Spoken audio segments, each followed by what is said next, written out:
오늘 우리에게 주신 하나님 말씀은 시편 6편 1절에서 10절까지 말씀입니다. 구약 성경 시편 6편 1절에서 10절까지 말씀입니다. 다 같이 시편 6편 1절에서 10절까지 말씀을 스크린을 보시면서 합독하시겠습니다. 야훼여, 주의 분노로 나를 책망하지 마시오며 주의 진노로 나를 징계하지 마옵소서. 야훼여, 내가 수척하였사오니 내게 은혜를 베푸소서. 야훼여, 나의 뼈가 떨리오니 나를 고치소서. 나의 영혼도 매우 떨리나이다. 야훼여, 어느 때까지니까? 야훼여, 돌아와 나의 영혼을 건지시며 주의 사랑으로 나를 구원하소서. 사망 중에서는 주를 기억하는 일이 없사오니 수월에서 주께 감사할 자 누구리이까? 내가 단식함으로 피곤하여 날마다 눈물로 내 침상을 띄우며 내 요를 적시나이다. 내 눈이 근심으로 말미암아 쇠하며 내 모든 대적으로 말미암아 어두워졌나이다. 악을 행하는 너희는 다 나를 떠나라. 야훼께서 내 울음소리를 들으셨도다. 야훼께서 내 간구를 들으셨으며 야훼께서 내 기도를 받으시리로다. 내 모든 원수들이 부끄러움을 당하고 심히 떨며 갑자기 부끄러워 물러가리로다. 아멘. 우리 인간에는 여러 가지 감정이 있습니다. 그 감정의 통로 중에 하나가 울음입니다. 이 눈물은 두 가지 아주 대칭적인 모습을 띠고 있습니다. 사람이 너무 기쁠 때도 눈물이 납니다. 그리고 너무 슬플 때도 눈물이 납니다. 오늘 시편을 적었던 다윗은 이렇게 고백합니다. 야훼여, 내 울음소리를 들으셨나이다. 오늘 이 새벽에 나와 하나님께 나와 울며 기도하는 성도님들이 있다면 우리 하나님은 그 기도를 들으십니다. 슬픈 일을 당해서 눈물을 흘리면 그 슬픈 일을 정화시켜주는 능력이 눈물 안에 있습니다. 누구를 그리워해서 눈물을 흘리신 적이 있습니까? 그 눈물에는 치료하는 하나님의 은혜가 담겨지게 됩니다. 누구를 연민으로 인하여 불쌍히 여기고 기도할 때에 하나님은 우리의 인격을 성장시켜주는 눈물로 변화시켜 주십니다. 감격하고 기뻐하고 할렐루야 하면서 눈물을 흘릴 때가 있습니다. 그때 그 눈물은 하나님께서 더 큰 신앙의 성장을 위한 밑거름이 되고 기쁨이 되고 성숙할 수 있는 발걸음으로 인도해 주십니다. 또한 복음을 성경에서는요, 눈물을 흘리며 씨를 뿌린 자들은, 복음의 씨를 뿌린 자들은 어떻게 될까요? 기쁨으로 단을 얻으리라고 말씀합니다. 오늘 우리가 이렇게 새벽 제단을 쌓으면서 해야 될 일은 눈물을 흘리며 하나님 앞에 수고롭지만 믿음으로 씨를 뿌리는 일을 하고 있습니다. 그러면 언젠가는 그것을 누군가가 걷게 된다라는 것이죠. 부족한 종이 순복음 금종교회 와서 목회를 잘할 수 있는 것은 우리 사랑하는 한 목사님이 개척을 하셨고, 또 우리 강 목사님께서 교회를 이렇게 크게 건물을 짓고 목회를 하셨고, 또 윤 목사님께서 목회를 잘하셨던 눈물이 있었기 때문에 김 목사가 와서 목회를 잘할 수가 있는 것입니다. 우리의 눈물은, 우리가 뿌리는 씨들은요, 누군가가 나중에 큰 열매를 맺게 된다는 것이죠. 미국이나 호주나 이런 선진국들에 가보게 되면은요, 항상 느끼는 것이 큰 길들이, 고속도로들이 너무나 잘 되어 있습니다. 이 선진국에서는 고속도로를 닦을 때에 10년, 20년 뒤를 보지 않고 100년, 200년 뒤를 보고 도로를 닦습니다. 그래서 유사시 예를 들면 눈이 내렸다 했을 때는요, 도로가 너무나 정비가 잘 되어 있고 이 도로 구축망이 잘 되어 있어서 아무리 눈이 오고 심지어 산사태가 와도 다른 이면 도로들이 잘 되어 있는 것을 보게 됩니다. 사랑하는 성도님들, 저와 함께 공장을 한번 지어보겠습니다. 뚝딱뚝딱뚝딱 공장을 지으면 바로 물건을 생산할 수 있습니다. 그렇지만 이 도로는요, 아무리 열심히 닦아도 당장 눈에 보이는 열매가 있지 않습니다. 그것처럼 우리가 눈물을 흘리며 주 앞에 기도한다는 것은 마치 눈에 보이는 가시적인 건물을 짓는 것이 아니라 보이지 않지만 수고로운 눈물을 통하여 먼 백년 대계를 바라보고 일을 하는 것이 바로 눈물을 흘리며 씨를 뿌리는 것입니다. 오늘 저와 여러분들이 이 땅을 살면서 이 눈물의 감격과 은혜가 회복되기를 주의 이름으로 축원드립니다. 오늘 시편 6편은 다윗이 범죄하고 하나님 앞에 간절히 기도하며 눈물로 쓴 글입니다. 여기에도 한 세 가지 정도 은혜가 발견됩니다. 첫 번째, 이 다윗이 흘렸던 눈물은 첫 번째 깨달음의 눈물이었습니다. 같이 한번 따라해 보실까요? 깨닫는 은혜. 사람이 신앙생활하면서 이 하나님 주시는 감격과 은혜를 깨달으면 눈물이 나기 시작합니다. 성경에도 보면 모세는 수없이 많은 하나님의 은혜를 받았습니다. 그가 눈물을 흘리며 하나님 앞에 기도했을 때에 하나님이 때로는 네가 잘못했다라고 말씀하십니다. 눈물을 흘리고 회개하며 다시 하나님께 돌아오면 하나님은 그의 눈물을 보시고 모든 것들을 회복시켜 주십니다. 다윗이 어느 날 큰 범죄를 저질렀네요. 이거 어떻게 하면 좋겠습니까? 그런데 재미있는 것은 사람이 죄를 범하고도 그게 죄인지 모릅니다. 그냥 평범하게 살아갑니다. 그것도 모자라서 그 여인의 남편을 죽게 만듭니다. 이 간음죄 플러스 살인죄를 졌는데도 그냥 잘 살아갑니다. 우리 인간은 죄를 짓지만 그렇게 둔감합니다. 나단 선지자가 와서 바로 그 죄를 지으신 사람이 당신입니다 라고 죄를 깨닫게 하자 그는 바로 눈물을 흘리며 참회하며 회개합니다. 이것이 바로 깨닫는 은혜라는 것이죠. 우리가 예배 생활을 왜 합니까? 주께 나와 말씀을 듣고 찬양을 하고 기도할 때 하나님이 깨닫게 해주시는 은혜를 준다는 것이죠. 그때 우리는 눈물을 흘리며 방향을 바꾸고 다시 하나님께로 나아가야 된다는 것입니다. 이 사울은 다윗과 정반대입니다. 잘못했습니다. 죄를 졌습니다. 당신이 주의 종이 아직 오지 않았는데 마음껏 제사를 드렸습니다. 그랬더니 사울은 핑계를 대기 시작합니다. 내 잘못이 아니라 백성들이 원해서 내가 제사를 지낸 거 아니냐. 아담과 하와가 죄를 짓습니다. 남편이 죄를 짓자 아내가 선악과를 먹게 했습니다. 우리의 죄성은요, 다른 사람들에게 죄를 전가하기 시작합니다. 그러면 깨닫는 은혜는 점점 멀어지게 되고 하나님은 그 사람과 조직과 심지어 국가에 하나님은 형벌을 내리실 수 있다는 것이죠. 사랑하는 성도님들, 죄의 싹은 사망입니다. 그러나 이 죄를 깨닫고 하나님께 나와 참회하고 회개하고 기도하는 자에게는 하나님의 은혜의 길이 열려져 있는 줄 믿습니다. 하나님의 진노를 깨닫는 것, 사실 이것 자체가 은혜입니다. 성령이 우리 안에서 행하시는 것, 내가 죄를 지었을 때 그것을 깨닫게 하시고 그 죄를 짓지 않을 수 있는 힘과 능력을 성령님이 공급해 주신다는 것이죠. 요한복음 16장 8절은 이렇게 이야기합니다. 같이 한번 읽어볼까요? 시작. 그가 와서 죄에 대하여 의에 대하여 심판에 대하여 세상을 책망하시니. 그렇습니다. 성령이 우리 안에 오시면은요, 죄에 대해서 책망하십니다. 심판에 대해서 알려주십니다. 그리고 이것이 의의 길이다, 옳은 길이라고 깨닫게 해주시는 분이 우리 안에 계신 성령님이십니다. 오늘 하루를 살아갈 때도 인간이 갖고 있는 지성과 우리 인간이 갖고 있는 경험이 아무리 많다고 할지라도 의의 길, 올바른 길, 하나님이 알려주시는 참된 길을 깨닫기가 어렵습니다. 그때 우리에게 필요한 것은 성령님, 내가 무지하오니 부족하오니 오늘 하루도 깨닫는 은혜를 허락하여 주시옵소서. 그 깨달음으로 저와 여러분들 눈물 속에 다시 한번 하나님의 은혜가 촉촉히 젖어들게 되시기를 주의 이름으로 축원드립니다. 두 번째로 오늘 시편 기자는 참회의 눈물을 흘립니다. 아까 읽었던 본문 1절에 야훼의 주여 분노를 나를 책망하지 마옵시고 주의 진노를 나를 징계하지 마옵소서, 이렇게 깨닫는 기도를 드렸던 다윗이 오늘 6절 말씀에 이렇게 고백을 해요. 같이 한번 6절을 읽어봅니다. 시작. 내가 탄식함으로 피곤하여 밤마다 눈물로 내 침상을 띄우며 내 요를 적시나이다. 탄식하며 피곤하도록 밤에 기도했다라는 것입니다. 사람이 얼마나 기도하면 눈물로 내 침상을 띄우고 내 요를 적시나이다. 도대체 얼마큼 기도해야지 이만큼 눈물을 흘릴 수 있을까요? 사실 이것은 시적인 표현입니다. 일종의 과장법이죠. 밤마다 눈물을 흘리는데 다윗이 너무 눈물을 흘려가지고 쉽게 해가지고 홍수가 났다라는 것입니다. 근데 중요한 것은 다윗이 왜 이렇게 울었느냐는 것입니다. 기뻐서 아닙니다. 참회의 눈물을 흘렸다라는 거예요. 내가 밧세바라는 여인을 취하고 하나님 앞에 죄를 저질렀습니다. 주님, 저의 죄를 좀 용서하여 주시옵소서. 자기가 저지른 죄 때문에 하나님 앞에 참회했다라는 것입니다.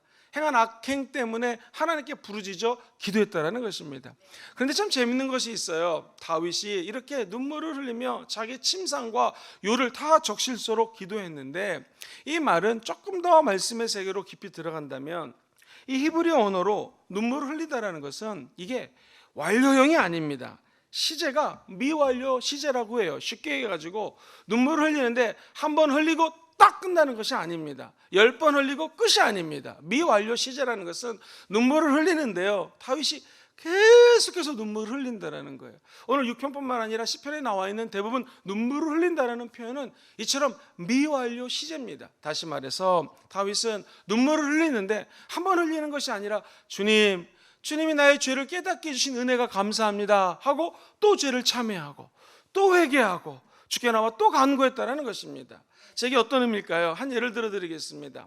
이 평생 어머니 속을 아주 속삭였던 한 청년이 있습니다. 어느 날 극적으로 30살에 하나님을 다시 영접하게 됩니다. 그리고 어머니의 기도로 그는 다시 하나님의 은혜의 세계로 들어가 눈물을 흘리게 됩니다. 모니카라는 어머니의 기도로 참회하며 예수님을 다시 만났던 한 성자가 있었습니다. 그가 30살이 되어서 예수님을 만나고 이렇게 고백합니다.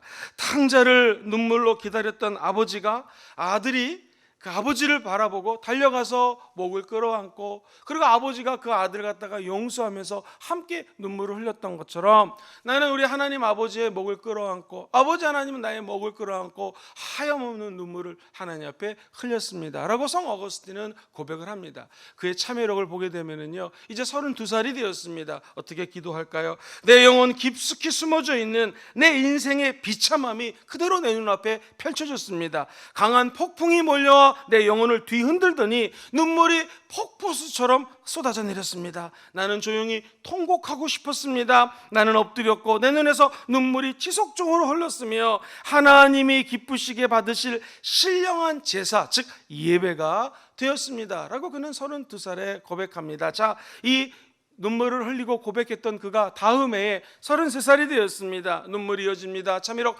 8권과 9권에 보면 이런 내용이 적혀져 있습니다.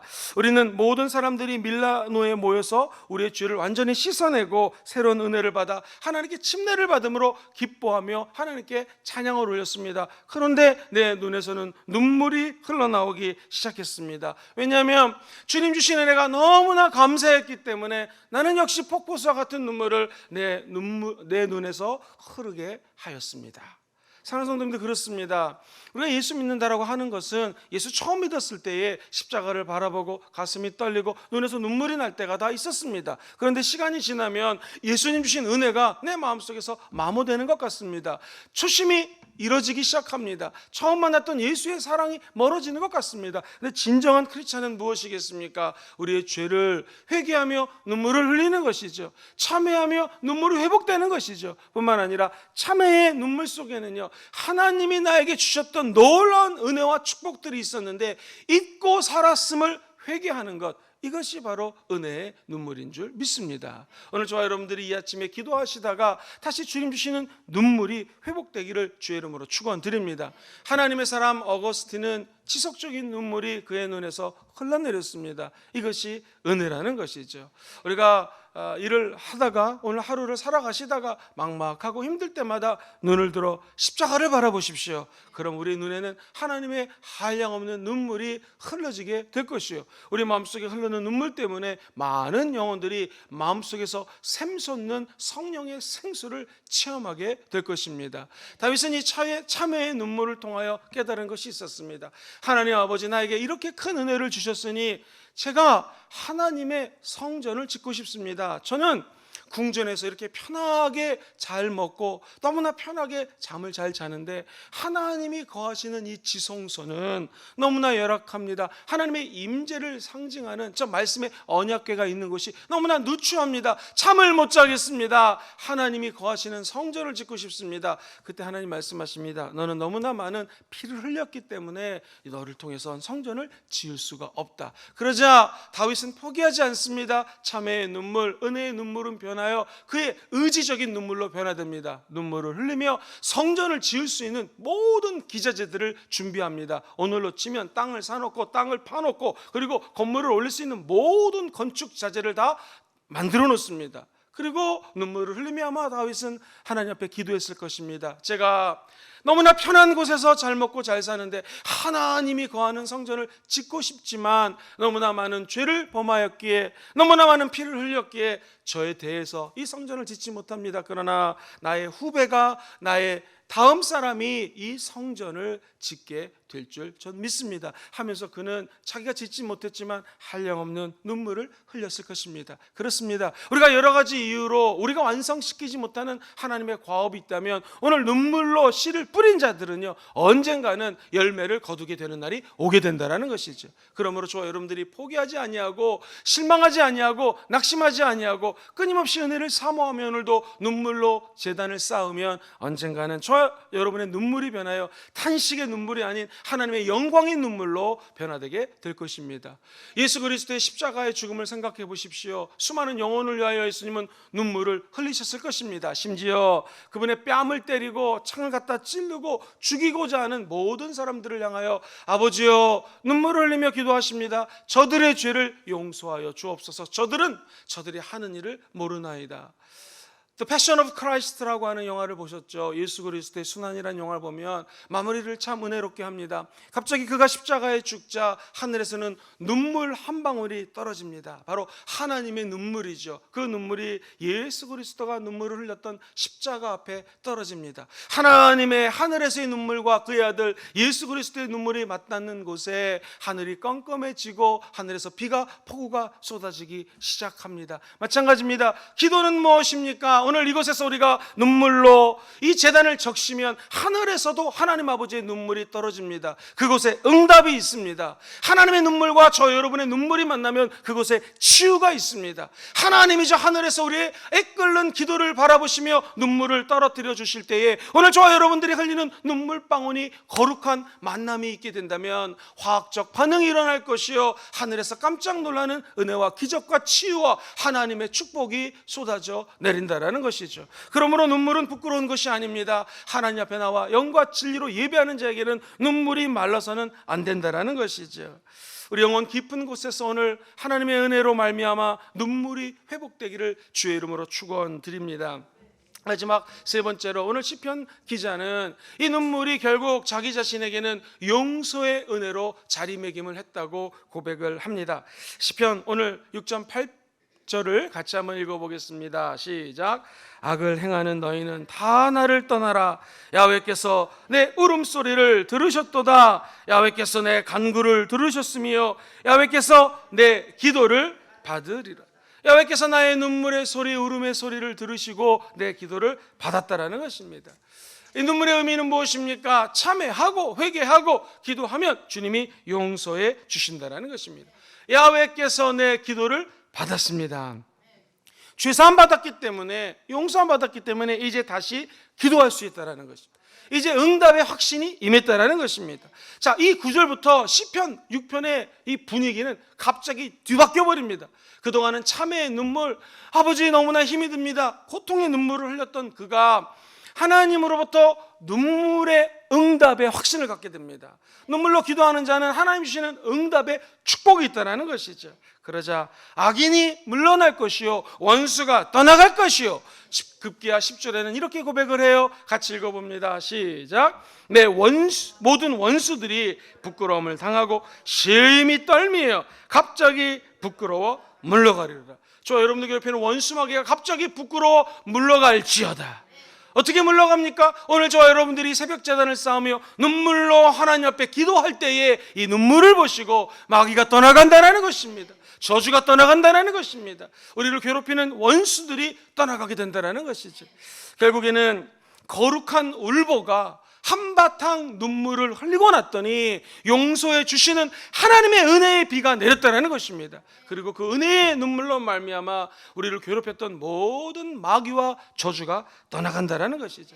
다윗은 오늘 하나님의 용서와 응답을 확신했습니다. 그렇다면 우리도 다윗과 같이 용서의 기쁨을 맛보는 새벽 제단이 될 줄을 믿습니다. 그리고 용서의 은혜를 통하여 우리가 흘리는 이 눈물이 금정구 남산 땅을 적시고 나아가 금정구를 적시며 오늘 다윗이 고백했던 것도 내 침상의 홍수가 됐던 것처럼 부산을 흘러넘치게 하고 우리의 눈물이 아름들이 모여서 오롯이 경상남도와 조국 대한민국과 나아가 아시아와 전 세계를 물이 바다 덮음같이 우리의 눈물이 전 열방을 향하여 흘러가는 놀라운 거룩한 홍수가 터지게 되기를 주의 이름으로 축원드립니다. 다윗도 자기 죄 때문에 회개의 눈물을 흘렸어요. 깨닫는 은혜지요. 그러나 그 눈물은 참회의 눈물로 바뀌기 시작합니다. 마지막 이 참회의 눈물이 거룩한 하나님의 눈물과 맞닥뜨리는 순간에 그는 용서의 눈물을 흘리게 됩니다. 감격의 눈물을 흘리게 됩니다. 그리고 그 눈물은 결국에는 하나님의 역사하심으로 말미암아 온 백성들에게 기쁨을 줄 수 있는 기쁨의 눈물로 변화된다는 것이죠. 오늘 눈물로 씨를 뿌리는 자는 열매를 맺게 될 것입니다. 시편 기자는 56편 8절에 이렇게 기록을 하고 있어요. 나의 유리함을 주께서 계수하셨사오니 나의 눈물을 주의 병에 담아주시옵소서. 이것이 주의 책에 다 기록이 되어 있습니다. 현대인 성경을 제가 갖고 와봤습니다. 이렇게 더 아름답게 번역이 되어 있어요. 같이 읽어보죠. 시작. 주는 나의 슬픔을 아십니다. 내 눈물을 주의 병에 담으소서. 내 눈물이 주의 책에 기록되지 않았습니까? 그렇습니다. 주님은 여러분의 슬픔의 눈물을 다 알고 계십니다. 우리의 눈물을 주님의 병에다가 다 담고 계십니다. 그리고 우리의 눈물이 주의 생명책에 다 기록이 되어 있습니다. 오늘 주께 나와 하염없이 눈물을 흘리며 기도하는 분이 계십니까? 하나님이 그 눈물을 주의 병에 지금 담고 계십니다. 그리고 저와 여러분들의 눈물을 알고 계시고 생명책에 그 눈물의 내용을 기록하고 있습니다. 힘이 들고 어렵고 핍박을 당하고 고통이 있다 할지라도 오늘 야훼께 나와 기도하고 눈물을 흘리는 모든 성도들에게 하나님의 위로하심이 임하게 될 것입니다. 말씀을 정리합니다. 우리의 눈물은 우리의 죄를 깨닫는 은혜의 눈물입니다. 그리고 두 번째, 참회하며 고백하는 눈물입니다. 그러나 이 눈물은 곧 하나님의 용서의 눈물, 기쁨의 눈물, 응답의 눈물, 우리의 눈물이 생명책에 기록되는 눈물로 전화위복될 것입니다. 끝까지 포기하지 아니하시고 하나님께 나와 기도하시고 눈물을 흘리시고 응답을 다 받아가시는 여러분 되시기를 주의 이름으로 축원드립니다.